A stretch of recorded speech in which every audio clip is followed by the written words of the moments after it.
Everyone, स्वागत है एक बार फिर से आपका मेरे यूट्यूब चैनल में। और आज हम बात करेंगे आप किस तरह से खुद को पॉजिटिव रख सकते हैं। जैसे अभी आप जानते हैं, जो भी लोग हमारी अभी सेल्फ़ लव सीरीज़ को अटेंड कर रहे होंगे, उसमें से बहुत सारे लोग जिन्होंने अभी हमारी व्हाट्सएप कम्युनिटी को ज्वाइन किया है, तो इसके थ्रू मुझे बहुत सारे मैसेजेस मिले हैं और कुछ मेल भी आए हैं, जिसमें लोगों की जो सबसे ज़्यादा क्वेरी होती है वो ये होती है कि खुद को पॉजिटिव रखना इतना आसान नहीं है। हम कैसे अपने आप को पॉजिटिव रखें, या फिर हम किस तरह से अपना जो ऑरा है उसको क्लीन करें।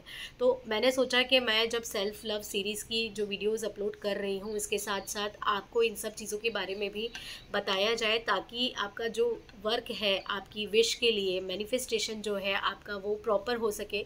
अभी जैसा कि आप वर्क कर रहे हैं खुद के ऊपर, सेल्फ़ लव के ऊपर वर्क कर रहे हैं, तो आपको ये सारी चीज़ें भी क्लियर होनी चाहिए कि ऑरा क्या होता है, किस तरह से आप अपने को पॉजिटिव रख सकते हैं। तो अभी जैसे कि अपने आप को पॉजिटिव रखने की बात आती है, उससे सबसे पहले अगर हम ये जान लें कि ऑरा क्या होता है, तो बहुत सारी चीज़ें आपको यहीं पर समझ में आ जाएंगी कि आपको आगे क्या करना है।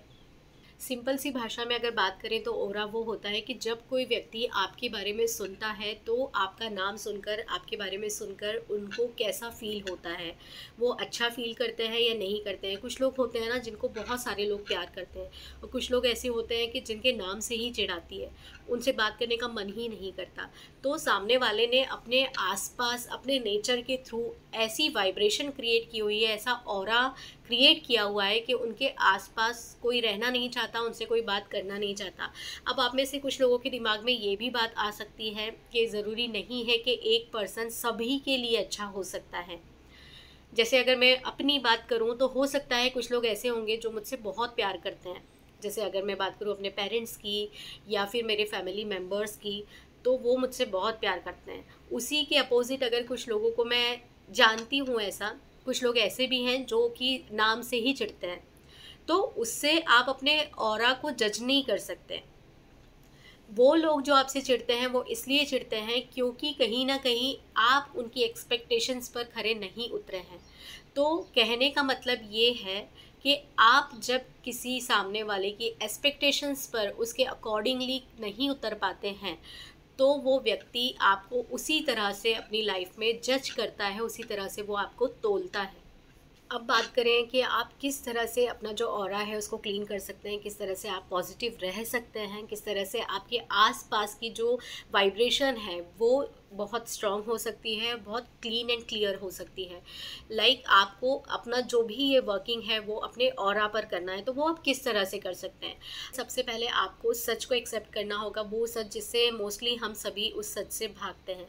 आपको इस सच को एक्सेप्ट करना होगा कि हमारे सराउंडिंग जो भी लोग हैं, या जिन लोगों के सराउंडिंग आप हो, मतलब आप भी किसी ना किसी किसी व्यक्ति की लाइफ में उसी जगह पर हो जिस जगह पर दूसरे पर्सन आपकी लाइफ में है। आप जब लोगों से एक्सपेक्टेशंस रखते हो और वो एक्सपेक्टेशंस आपकी फुलफ़िल नहीं हो पाती, तो आपकी भी सोच सामने वाले के लिए वैसी ही होती है जैसी आपके लिए दूसरे व्यक्तियों की होती है। आपको इस सच को समझना होगा कि हर एक व्यक्ति एक दूसरे के साथ अपनी ज़रूरतों के हिसाब से ही जुड़ा हुआ है। आप जब तक सामने वाले की ज़रूरतें पूरी कर रहे हैं, आप जब तक उनकी एक्सपेक्टेशंस पर खरे उतर रहे हैं, आप तब तक ही सामने वाले के लिए बहुत अच्छे हैं। आप अगर नहीं कर रहे हैं वो सब चीज़ें जैसा सामने वाला चाह रहा है, तो आप उनकी लाइफ में उस तरह से वैल्यू नहीं रखाते हैं। एक छोटा सा एग्जांपल अगर मैं आपको दूँ, दो हस्बैंड वाइफ हैं, अगर हस्बैंड उस तरह से अपनी वाइफ को नहीं रख रहा है जैसी कि वाइफ की एक्सपेक्टेशंस है, तो क्या वो वाइफ उस हस्बैंड के साथ में खुश है? नहीं है।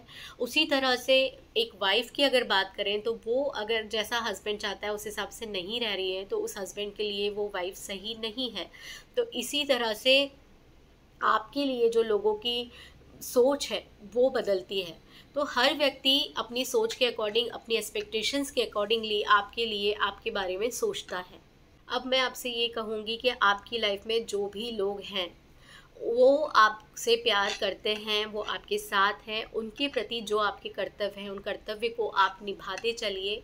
वो ईश्वर है जो देख रहा है आपकी सोच कैसी है, और उसी सोच के थ्रू आपके जीवन में आप अच्छी चीज़ों को अट्रैक्ट करते हैं। और जब आप इन सब बातों को समझ लेते हैं, ये सारी बातें ना, स्पिरिचुअलिटी जो होती है ना, जो होता है कि कभी कभी किसी किसी की लाइफ में स्पिरिचुअल अवेकिंग होती है, जिसके ऊपर अभी मैंने एक वीडियो ऑलरेडी पहले बनाया हुआ है। स्पिरिचुअल अवेकिंग में आप इन सब चीज़ों से बहुत परे हो जाते हैं कि आप लोगों से उम्मीदें रखना छोड़ देते हैं। आप अपने काम से काम रखने वाले लोगों में शामिल हो जाते हैं। जो कुछ ऐसे लोग होते हैं ना, जिनको दुनियादारी से कोई मतलब नहीं होता है। दुनियादारी से मतलब ना होने का मतलब ये बिल्कुल नहीं होता है कि आप लोगों से मिलना छोड़ दें, ये सब चीज़ें छोड़ दें। आप फालतू की बातों में पढ़ना छोड़ देते हैं, आप फालतू के पचड़ों में पढ़ना छोड़ देते हैं। आप एक ऐसे पर्सन बन जाते हैं, आप उतना ही बोलेंगे जितना ज़रूरी है, और आप वहीं बोलेंगे जहाँ बोलना ज़रूरी है। इस तरह के इंसान आप हो जाएंगे तो आप लोगों से उस तरह की उम्मीदें ही रखना छोड़ देंगे, तो आपको हर्ट नहीं होगा।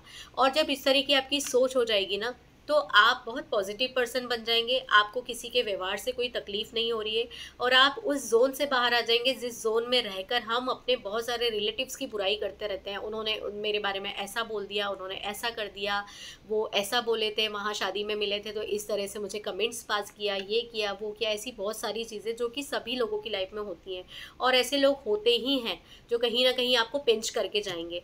तो आप उन लोगों की बातों को खुद पर हावी होने ही नहीं देंगे। यहीं से आपका जो ऑरा है, यहीं से आपकी जो थिंकिंग है वो पॉजिटिव होती है, और आपका जो ऑरा है, आपकी जो वाइब्रेशन है पूरी, वो क्लीन होने लग जाती है। लेकिन मैं आपसे ये कहूँगी कि ये जो भी सोच है कि आपकी इम्पोर्टेंस किसी की लाइफ में कितनी है, क्या है, इन सब सोच से बाहर आ जाइए। एक्सपेक्टेशंस रखना बंद कर दीजिए और खुद से प्यार कीजिए। जब आप खुद से प्यार करते हैं ना, तो लोग आपसे ऑटोमेटिकली प्यार करते हैं। खुद से प्यार करने का मतलब ये होता है कि आपने जब लोगों से एक्सपेक्टेशंस रखना बंद कर दिया, तो आपकी शिकायतें कम हो जाएंगी, और जब आपकी शिकायतें कम हो जाएंगी तो आपके रिलेशंस जो है सामने वालों से बहुत ज़्यादा अच्छे होते चले जाएंगे, क्योंकि आप किसी तरह की कोई कंप्लेन नहीं कर रहे हैं। आपको जैसा मिल रहा है आप उसमें खुश हैं, क्योंकि आपने खुश रहना सीख लिया है। आपने इस चीज़ को एक्सेप्ट कर लिया है कि लोगों से उम्मीद आपको नहीं लगानी है। आपकी लाइफ को चेंज आप ही कर सकते हैं। आपके लिए अगर कुछ करना है तो वो आप ही कर सकते हैं। अपनी तारीफ कीजिए, अपने आप से प्यार कीजिए। जो सेल्फ लव की सीरीज़ चल रही है उसमें मैं आपको वही सारी चीज़ें समझा रही हूँ, और आज का ये जो टॉपिक है वो भी देखा जाए तो एक तरह से सेल्फ लव से ही संबंधित है। आप जब खुद से प्यार करने लग जाएंगे, आप जब खुद के ऊपर वर्क करने लग जाएंगे, आपने जब इतना वर्क कर लिया कि आपकी सोच पॉजिटिव हो गई है, आप लोगों से किसी बात में बहस नहीं कर रहे हैं, आप अननेसेसरी के जवाब नहीं दे रहे हैं, आप जितना बोल रहे हैं उतना अच्छा बोल रहे हैं, तो लोग आपसे प्यार ही तो करेंगे ना। लोग आपसे नाराज़ नहीं होंगे, आपके रिलेशन बहुत अच्छे होंगे। और जब आपकी ऑरा इतनी क्लीन हो जाएगी, जब आपके आसपास का वाइब्रेशन इतना क्लीन हो जाएगा, तो आप जाकर सीधे आपकी जो कनेक्टिविटी होती है ना, वो यूनिवर्स से होती है, और आप यूनिवर्स के साथ जब अलाइन होते हैं, आपकी स्पिरिचुअल अवेकिंग जब होती है, तो बहुत सारे चेंजेस आते हैं, सोच में भी बहुत सारे बदलाव आते हैं। और ये सोच में बदलाव आने की कोई उम्र नहीं होती। किसी किसी पर्सन की लाइफ में ये स्पिरिचुअल अवेकिंग बहुत जल्दी हो जाती है, किसी किसी की लाइफ में कभी होती ही नहीं है, और किसी किसी की लाइफ में बहुत देर बाद होती है। वो सबको माफ़ करते हुए चलना है, एक ऐसा इंसान बनना है जो सबको माफ़ करता चला जाए। खुद से प्यार करना है, खुद पर वर्क करना है। हर वो काम जो आपको अच्छा लगता है, बुक्स पढ़िए और अच्छी अच्छी चीज़ों को पढ़िए, जो भी पॉजिटिव चीज़ें हैं उनको पढ़िए। आप जब आप 10 सेंटेंस कोई ऐसे पढ़ते हैं ना, कोई आपने 10 बुक्स ऐसी पढ़ डाली, तो उसमें से कोई 1 या 2 बुक्स ऐसी होंगी जिसकी कुछ शब्द जो हैं वो आपके दिमाग में जाकर बैठ जाएंगे, और वही वो ऐसे शब्द होंगे जो आपकी लाइफ को पूरी तरह से चेंज करने की पावर रखते हैं। अगर मैं बात करूं अपनी, तो कुछ समय पहले तक, जैसे मैंने बताया कि लॉ ऑफ अट्रैक्शन के बारे में जब मैंने सुना था फर्स्ट टाइम, इतना ज़्यादा विश्वास नहीं किया था। लेकिन बाद में जब मुझे इसके बारे में मैंने जाना, तो मुझे ये चीज़ बहुत अच्छी लगी। और आज की डेट में लॉ ऑफ अट्रैक्शन एक ऐसा पार्ट है मेरी लाइफ का कि जिसके बिना मैं नहीं रह सकती। और इसमें मैं कुछ ऐसा अलग से करती नहीं हूँ, सिर्फ मुझे अपनी सोच जो है वो पॉजिटिव रखनी है। लोगों को मैं समझ चुकी हूँ कि हाँ, लोग किस तरह के होते हैं। आप जब तक उनके लिए अच्छा करते चले जा रहे हैं, तब तक आप अच्छे हैं। आपने अगर उनकी सोच के विपरीत कुछ भी बोल दिया, या अपने हक के लिए आपने कोई बात कर दी, या ऐसी कोई भी बात आपने कर दी जो उनको पसंद नहीं है, तो आप गलत हैं। इसलिए आप इन सब चीज़ों से बिल्कुल बाहर निकल जाइए, ये चीज़ों को सोचना बंद कर दीजिए। जब इस टॉप पर आप पहुंच जाते हैं ना, वहीं से आपका जो ऑरा है वो क्लीन होने लग जाता है, आपकी सोच बहुत अच्छी हो जाती है। लोग अब आपसे प्यार करते हैं क्योंकि आप खुद से प्यार करते हैं। इसलिए लोग आपसे प्यार करना स्टार्ट कर देते हैं। आप अपने लिए अच्छा बोलते हैं, अच्छा लिखते हैं, आप अपने आप को फॉरगिव करते हैं, आप लोगों को फॉरगिव करते हैं, तो लोग आपसे ऑटोमेटिकली प्यार करना स्टार्ट कर देते हैं। और हर वो पर्सन जो आपसे मिलता है वो आपसे कुछ ना कुछ सीख कर ही जाएगा और आपसे बात करना बार बार चाहेगा। तो उम्मीद करती हूँ मैंने ये जो बात आपको समझाई है आपको समझ में आई होगी। अगर आपको ये वीडियो पसंद आया हो तो प्लीज़ आप वीडियो को लाइक कीजिएगा, चैनल को सब्सक्राइब कीजिएगा। Thank you so much.